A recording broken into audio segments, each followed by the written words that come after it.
কংগ্রেসের ভূমিকা নিয়ে আপনারা এর আগে একাধিকবার বলেছেন, আজকে দেখতে পাওয়া যাচ্ছে যে শিবসেনার মুখপাত্রতেও একই জিনিস উঠে এসছে এবং কংগ্রেসের যে ভূমিকা সেটা নিয়ে তারা তীব্র সমালোচনা করেছে এবং মমতা বন্দ্যোপাধ্যায়, কেসিআর, স্ট্যালিন এদের সাথে এই নিয়ে ওরা বৈঠকও করছে এবং কথাও বলছে এবং বলেছেন যে 6টা যে আঞ্চলিক দল রয়েছে তাদের একসঙ্গে লড়তে হবে শক্তিশালী হয়ে। না, এ ব্যাপারে খুব স্পষ্ট বক্তব্য আমাদের। সেটি হচ্ছে যে বিজেপি বিরোধী বিকল্প গড়ে তোলার প্রশ্নে কংগ্রেস তার যথাযথ ভূমিকা পালন করতে ব্যর্থ হয়েছে এবং বিজেপি বিরোধী দলগুলির মধ্যে কংগ্রেস যেটা বোঝাবার চেষ্টা করে বা বারবার বলে যে তারাই বড় দল, কিন্তু বাস্তব হচ্ছে মূলত তাদের ব্যর্থতার কারণে বিজেপি বেশ কিছু সুবিধা পাচ্ছে। 2014, 2019 লোকসভা নির্বাচন এবং বিভিন্ন রাজ্যের বিভিন্ন ক্ষেত্রের নির্বাচন, একেবারে সর্বশেষ পাঞ্জাবের বিধানসভা নির্বাচন, এমনকি আরও কিছু নির্বাচনেও কংগ্রেস কিন্তু পরাজিত হয়েছে। এবং সবচেয়ে বড় কথা, কংগ্রেসের ঘুরে দাঁড়াবার বা বিজেপি বিরোধী আন্দোলনের পথে থাকার কোনো রকম সদিচ্ছা, তারা শুধু টুইটে আছেন, তারা শুধু ফেসবুকে আছেন, তারা প্রেস কনফারেন্সে আছেন এবং যেসব রাজ্যে অন্য দলগুলি বিজেপির বিরোধিতা করছে, কংগ্রেস একটা অসার ঔদ্ধত্য থেকে তাদের ক্ষতি করে পরোক্ষে বিজেপির সুবিধা করে দিচ্ছে। আমরা তৃণমূল কংগ্রেস তারা কিন্তু কোনো অবস্থায় আমরা একবারও বলিনি যে কংগ্রেসকে বাদ দিয়ে কোনো জোট হোক। আমরা কি বলেছি? আমরা বলেছি বিকল্প যে জোট, মমতা বন্দ্যোপাধ্যায় কংগ্রেস নেত্রীকে যে বক্তব্য জানিয়েছেন যে বিকল্প জোটের একটা চেহারা থাকুক, আগের ভুল যেন না হয়, তার স্টিয়ারিং কমিটি, তার একটা নিয়ম নীতি, তার একটা যৌথ ন্যূনতম কর্মসূচি, এগুলো তো রাখা উচিত, কিন্তু তারা রাখছেন না। কংগ্রেস তার শীত ঘুম ভেঙে বেরোচ্ছে না। কংগ্রেসের মধ্যে থেকে আওয়াজ উঠছে যে কংগ্রেসের নেতৃত্ব তার যথাযথ ভূমিকা পালন করেননি। উত্তরপ্রদেশের মতো রাজ্যে কংগ্রেস ধুয়ে মুছে সাফ। এই পরিস্থিতিতে মমতা বন্দ্যোপাধ্যায় বলেছিলেন যে অন্য যে দলগুলি রয়েছে বিভিন্ন রাজ্যে যারা বিজেপির জনবিরোধী নীতির বিরুদ্ধে আন্দোলন করছে, তাদের একটা এক মঞ্চে থাকতে হবে। তিনি একবারও বলেননি কংগ্রেসকে বাদ দিতে হবে, কখনো বলেননি। কিন্তু কংগ্রেসের এই নেতিবাচক ভূমিকা দেখে, ব্যর্থ ভূমিকা দেখে, দায়িত্ব পালনে ব্যর্থতা দেখে তিনি বলেছিলেন যে অন্য যে বিজেপি বিরোধী দলগুলি রয়েছে সেইগুলিকে একজোট হয়ে একটা মঞ্চে আসতে হবে। তো এখন দেখা যাচ্ছে অন্যান্য সেই ধরনের যে দলগুলি তাদের মধ্যেও এই চিন্তা ভাবনাটা প্রতিফলিত হচ্ছে। ফলে এই যে বিকল্প গড়ে তোলার অবিজেপি, ধর্মনিরপেক্ষ, গণতান্ত্রিক, প্রগতিশীল এই দলগুলিকে এক জায়গায় এনে বিজেপির জনবিরোধী নীতির বিরুদ্ধে যে মঞ্চটা তৈরি করার কথা বা এক জায়গায় দাঁড়িয়ে আন্দোলন, প্রতিবাদ, কর্মসূচি চালিয়ে যাওয়ার কথা, এই চিন্তা ভাবনাটা যত বেশি সম্প্রসারিত হয় তত দেশের পক্ষে মঙ্গল। ফলে এই ধরনের ভাবনার পক্ষে সর্বভারতীয় তৃণমূল কংগ্রেস। এই যে আলাদা একটা মঞ্চ গড়ে তোলার প্রয়াস, এটা কি কংগ্রেস পাল্টা বলছে যে তৃণমূল অ্যাকচুয়ালি বিজেপির হয়ে কাজ করছে, বিজেপিকে সুবিধা পাইয়ে দিচ্ছে? আরেকটা কথা, বিগত দিনে আমরা দেখেছি যে অবিজেপি অকংগ্রেসী তৃতীয় মোর্চার পক্ষেও মমতা বন্দ্যোপাধ্যায় সওয়াল করেছিলেন। আমরা আবারও বলছি যে কংগ্রেস যদি তাদের দায়িত্ব সঠিকভাবে পালন করত তাহলে তো এই শূন্যতাটা তৈরি হতো না। কংগ্রেস তো ফেল করেছে, 2014, 2019 ফেল করেছে। পাঞ্জাব কাদের রাজ্য ছিল? কংগ্রেস শাসিত রাজ্য ছিল। কে হারিয়েছে ওখানে? কিভাবে হারলো? নিজেরা হেরেছে, নেতৃত্বের দোষে, সংগঠনের দোষে, কংগ্রেসের দোষে কংগ্রেস হেরেছে। ওখানে তৃণমূল কোথায় ছিল? আবার যদি উল্টো দিক দেখেন, পশ্চিমবঙ্গ, যেখানে বিজেপি আগ্রাসী মনোভাব নিয়ে বাংলা দখল করতে আসছে, প্রধানমন্ত্রী থেকে অমিত শাহ ডেলি প্যাসেঞ্জারি করছেন, যখন তৃণমূল একেবারে দাঁতে দাঁত চিপে মাথা উঁচু করে লড়াইটা দিচ্ছে, তখন এই কংগ্রেস সিপিএম এর সঙ্গে হাত মিলিয়ে, অন্য আর একটা কার সঙ্গে হাত মিলিয়ে বিজেপি বিরোধী ভোট ভাগ করে বিজেপির বি টিমের ভূমিকা পালন করে বাংলায় বিজেপিকে সহযোগিতা করেছে। পরিণাম বাংলায় শূন্য হয়ে গিয়েছে। ফলে তৃণমূল কংগ্রেস বিজেপিকে সুবিধা করে দিচ্ছে না, কংগ্রেসের ব্যর্থতায়। কংগ্রেস যে জায়গাটা কংগ্রেসের জায়গা ছিল সেখানে কংগ্রেস ব্যর্থ হচ্ছে বলে বিজেপির সুবিধা হচ্ছে। আর অন্য রাজ্য যেখানে অন্য কোনো অকংগ্রেসি অবিজেপি দল বিজেপির বিরুদ্ধে লড়ছে, কংগ্রেস একটা অসার অহং থেকে তাদের ক্ষতি করতে গিয়ে বিজেপি সুবিধা করে দিচ্ছে। সেই জায়গাটায় দাঁড়িয়ে আমরা খুব স্পষ্টভাবে বলছি যে দেশের মানুষ বিজেপির এই জনবিরোধী নীতিগুলি থেকে মুক্তি চাইছে। সেখানে 2021 সালের পর একদিকে জনবিরোধী বিজেপির নীতিগুলি থেকে মুক্তি, দুই, বাংলায় প্রতিটি ঘরে ঘরে প্রতিটি মানুষের কাছে যে সরকারি উন্নয়ন পৌঁছে দেওয়া, এই দ্বিমুখী যে একটা ভাবনা চিন্তা, এইখান থেকে দাঁড়িয়ে বিকল্প খুঁজছেন এবং সেই জায়গায় দাঁড়িয়ে অবিজেপি একটা বিকল্প জোটের চেহারা হচ্ছে। এবং যেহেতু কংগ্রেস তার দায়িত্ব পালন করছে না, ফলে বাকি দলগুলি যদি একজোট হয়ে মমতা বন্দ্যোপাধ্যায়কে বিকল্প মুখ হিসেবে ভাবেন, বাকি দলগুলি যদি তৃণমূল কংগ্রেসকে বিকল্প শক্তির ভর কেন্দ্র হিসেবে ভাবেন, আমরা কেউ বিকল্পকে প্রধানমন্ত্রী এসব নিয়ে তৃণমূল কংগ্রেস ইন্টারেস্টেড নয়। তৃণমূল কংগ্রেসের প্রথম ভাবনাই হচ্ছে বিজেপিকে ক্ষমতাচ্যুত করে দেশকে জনবিরোধী নীতিগুলোর থেকে মুক্তি দেয়া। তো সেই লক্ষ্যে যারা যারা ভাবনা চিন্তা করছেন তাদের সেই ভাবনা চিন্তাকে আমরা ইতিবাচক ভাবনা চিন্তা বলে মনে করছি। পেট্রোল ডিজেলের মূল্য বৃদ্ধি তো চলছে, সেই সঙ্গে বাণিজ্যিক সিলিন্ডারের দাম বেড়ে গেল, টোল ট্যাক্স বেড়ে যাচ্ছে, ওষুধের দাম বেড়ে যাচ্ছে, ওষুধের দাম, টোল ট্যাক্স। এই দেশ অত্যন্ত বিপর্যস্ত এবং বিপদের মুখে রয়েছে এই বিজেপির হাতে। তারা নিরাপদ নয়, সুরক্ষিত নয়। ভারতবর্ষের অপদার্থতম কেন্দ্রীয় সরকার আজকের এই বিজেপি সরকার। আমরা যারা এই দেশের নাগরিক, সমুদ্র হিমাচল, তারা কিন্তু বিপন্ন। কেন না আর্থিক বোঝা চাপছে, রোজ পেট্রোল ডিজেলের দাম বাড়ছে, রান্নার গ্যাসের দাম বাড়ছে, আপনার আমার বাড়িতে রান্নার গ্যাসের দাম বাড়ছে, বাণিজ্যিকভাবে যারা গ্যাস ব্যবহার করেন তার দাম বাড়ছে। এবার তার পাশাপাশি দেখা যাচ্ছে কৃষকের সারের দাম বাড়ছে, ওষুধের দাম বাড়ছে, তারও পাশাপাশি এখন দেখা যাচ্ছে রাস্তায় আপনি যাবেন টোল ট্যাক্সও বাড়তে চলেছে।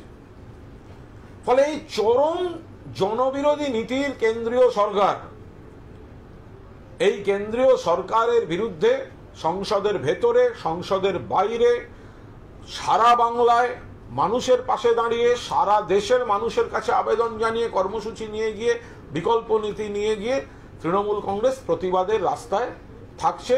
অবিলম্বে কেন্দ্রীয় সরকারকে এই নীতিগুলি থেকে সরে আসতে হবে, জনবিরোধী নীতি থেকে সরে আসতে হবে। এবং সবচেয়ে বিপজ্জনক দিক, যারা এর প্রতিবাদ করছে, যারা রাস্তায় থাকছে, যারা আন্দোলন করছে, মানুষের কাছে প্রত্যাখ্যাত বিজেপি বিকল্প নানা চক্রান্তমূলক, বৃহত্তর চক্রান্তমূলক নখ দাঁত বার করে তাদের বিড়ম্বনায় ফেলার চেষ্টা করছে, হয়রানি করছে, হুমকি দিচ্ছে। ফলে একদিকে এই লাগাতার মূল্যবৃদ্ধির ভয়ঙ্কর পরিস্থিতি, আজকে দেখা যাচ্ছে দেশে যতটা পেট্রোল ডিজেল জ্বালানি তেল মজুদ থাকা দরকার, কত বড় সংকট নেই। সরকারি নিয়ম নীতিতে দেশে যতটা পেট্রোল ডিজেল জ্বালানি মজুদ থাকা দরকার সেটা নেই। কেন্দ্রীয় সরকার ব্যর্থ। এখন রাশিয়া তেল দেবে কিনা, আর রাশিয়া তেল দিলে আমেরিকা কি বলবে, এই ভয়ঙ্কর টানাপোড়েনের মধ্যে দিয়ে ভারতবর্ষকে এগোতে হচ্ছে। আর এদিকে দাম বেড়ে যাচ্ছে। অতীতে আমরা দেখেছি করোনার সময় আগাম ব্যবস্থা নেওয়া যেত, নেয়নি। যুদ্ধের সময় পড়ুয়াদের এবং অন্যান্যদের ফিরিয়ে আনার ক্ষেত্রে ব্যবস্থা নেওয়া যেত, নেয়নি। এখন বলছি ক্রমশ আমাদের ভান্ডারে পেট্রোল ডিজেল কমে যাচ্ছে। তার কি ভয়ঙ্কর পরিণতি আমরা প্রতিবেশী রাষ্ট্র শ্রীলঙ্কায় দেখতে পাচ্ছি। চূড়ান্ত অরাজকতা চলছে।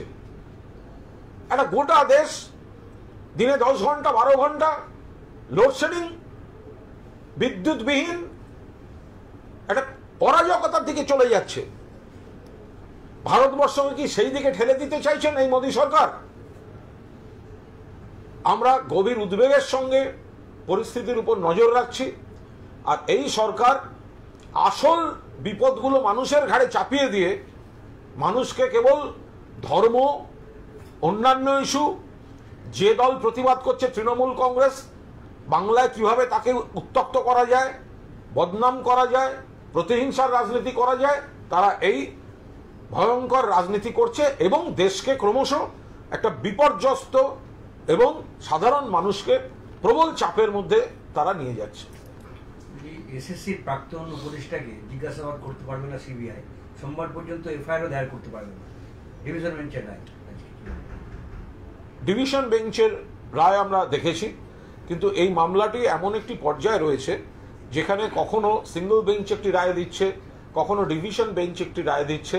ফলে এই প্রত্যেকটি ধাপে, যেহেতু এটি একটি বিচারের প্রক্রিয়া বা আইনি প্রক্রিয়া, সেখানে রাজনৈতিক মতামত দেওয়াটা রায়ের উপর একটু এই মুহূর্তে সেটা সমীচীন নয়।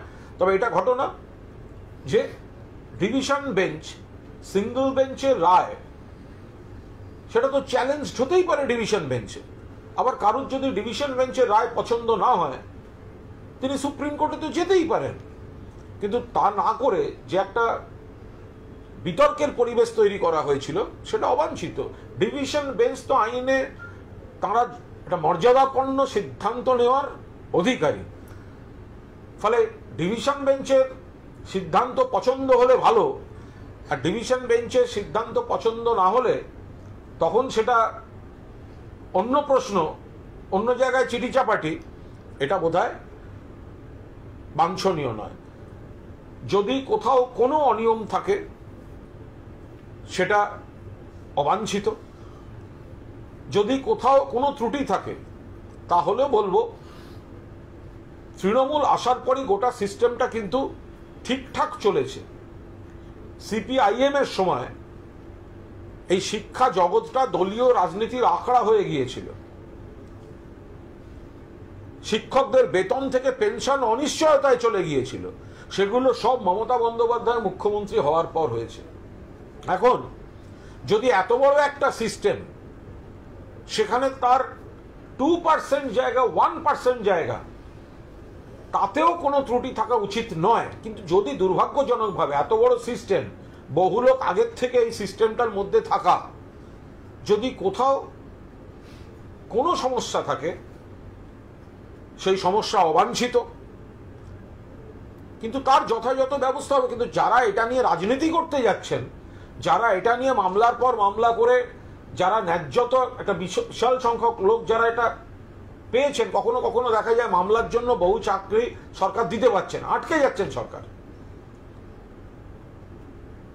এই জায়গাগুলো বিচার বিবেচনা করা দরকার। যদি কোথাও কোনো ভুল থাকে, সেই ভুল সরকার চিহ্নিত করবেন, সংশোধন করছেন। কিন্তু তা নিয়ে যারা রাজনীতি করছেন, যারা বড় বড় কথা বলছেন, তারা তাদের রাজ্যে বা তাদের জমানায় যা যা করেছেন, তারপর তাদের এসব নিয়ে কথা বলার কোনো নৈতিক অধিকারই থাকতে পারে না। 98 জন যে গ্রুপ ডি, তারা বেতন পাবেন না এবং তাদের স্কুলে প্রবেশ করতে নিষেধ করা হয়েছে। স্বাভাবিকভাবে এদের ভবিষ্যৎ নিয়ে তো একটা প্রশ্নচিহ্ন দেখা দিচ্ছে। এই বিষয়টা আমি এখন একেবারেই বলতে পারবো না, কারণ এটা আদালতের রায় আমি শুনেছি। এটা সরকার এবং মাননীয় শিক্ষামন্ত্রী তারা নিশ্চয়ই বিষয়টি নজরে এলে যথাযথ সিদ্ধান্ত তারা নেবেন। কুণালদা, রামপুরহাট কাণ্ড নিয়ে বলতে গিয়ে আপনাদের দলের সাংসদ দেব গতকাল বলেছেন যে এতে রাজ্যের নাম খারাপ হচ্ছে, ক্ষমতার নেশা যেন চেপে না ধরে। কি বলবেন? আমি দেব ঠিক কি বলেছেন আমি বলতে পারবো না, কিন্তু এইটুকু বলতে পারি যে রাজ্যের নাম খারাপ করার জন্যই তো বৃহত্তর ষড়যন্ত্র করছে যারা তৃণমূলের প্রতিপক্ষ। রাজ্যকে বদনাম করার জন্যই তো রামপুরহাটের মতো ঘটনা ঘটানো হচ্ছে। এবং রামপুরহাটের মতো যে ঘটনা, আমরা তো বারবার বলছি, যারা মানুষের রায় প্রত্যাখ্যাত হচ্ছে, যারা মানুষের রায় যাদের পক্ষে যাচ্ছে না, তারা ইস্যু খুঁজছে, মৃতদেহ খুঁজছে বাংলাকে বদনাম করার জন্য, এবং বিজেপির জনবিরোধীর নীতির বিরুদ্ধে তৃণমূল লড়ছে বলে তাদের উত্তপ্ত করার জন্য, বিব্রত করার জন্য বৃহত্তর ষড়যন্ত্র তৈরি হচ্ছে। যাতে বাংলাকে বদনাম করা যায়। আচ্ছা, একটা কথা হচ্ছে যে কাজীপাড়ায় ওই আম্বারুনির মেলায় মতুয়া ভক্তরা যাচ্ছিলেন, তারা কাজীপাড়ায় বাধাপ্রাপ্ত হয়েছেন, ওখানে একটা সংঘাত মতো হয়েছে, অ্যারেস্ট করা হয়েছে ইতিমধ্যেই। এই বিষয়টাকে নিয়ে আপনি কি চোখে দেখছেন? আমাদের বিজেপি বলছে যে এটা তৃণমূল আশ্রিত দুষ্কৃতীরা করেছে, মতুয়া মহাসংঘ এর শাস্তি দাবি করছে। আমরা তো পরিষ্কারভাবে, আমি যেটুকু শুনেছি, আমাদের দল যেটুকু খবর পেয়েছে, কোনোভাবেই মতুয়াদের সঙ্গে তৃণমূলের কোনো শত্রুতা নেই, কোনো প্রশ্নই ওঠে না। কারণ মতুয়াদের দীর্ঘদিনের শুভানুধ্যায়ী হচ্ছে তৃণমূল কংগ্রেস, মমতা বন্দ্যোপাধ্যায়। মতুয়া মহাসংঘের বড় মা প্রয়াত বীণাপানি দেবী কন্যাসম স্নেহ করতেন মমতা বন্দ্যোপাধ্যায়কে, এবং মমতা বন্দ্যোপাধ্যায়ও তাকে মাতৃসমা শ্রদ্ধা করতেন।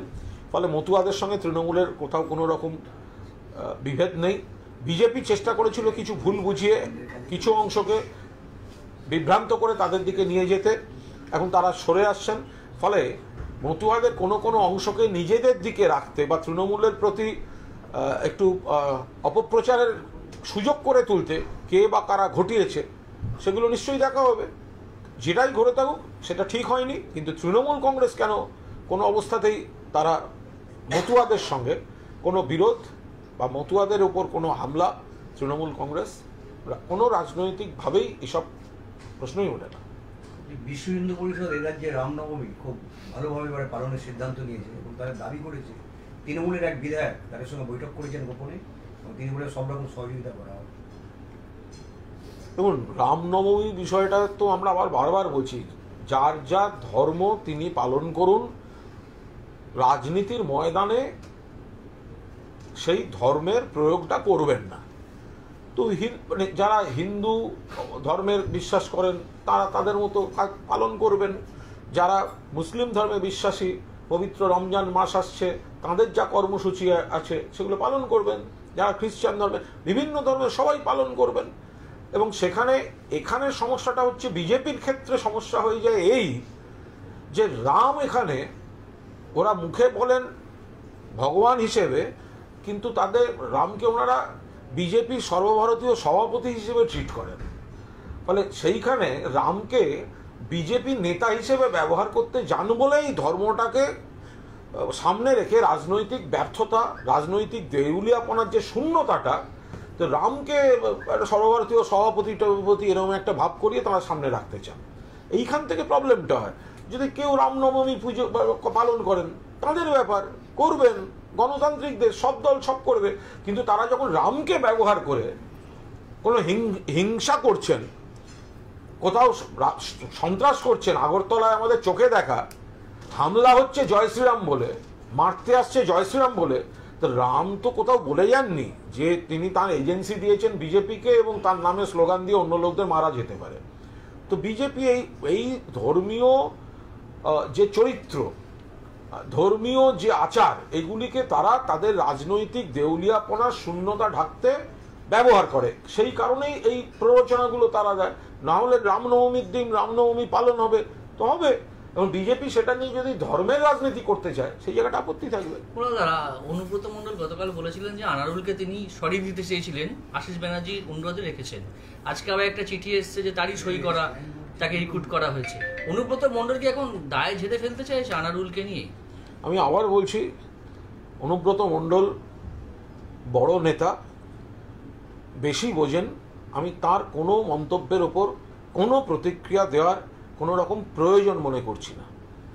সিপিএম একটা নতুন কর্মসূচি শুরু করছে, পার্টিকে বলো, যাতে বলছি যে তৃণমূলের নেতাদের দুর্নীতি, স্বজন পোষণ, এসব বিষয় থাকবে। তারা দিদির মতো, দিদিকে বলার মতো পার্টিকে বলে কর্মসূচি, পাড়ায় পাবলিক। না না, পাড়ায় পাবলিক ছিল বলেই তো সিপিএম শূন্যে পরিণত হয়েছে। পাড়ার মানুষ সচেতন, সেই কারণেই তো সিপিএম 34 বছর রাজত্ব করার পরও প্রত্যাখ্যাত হচ্ছে।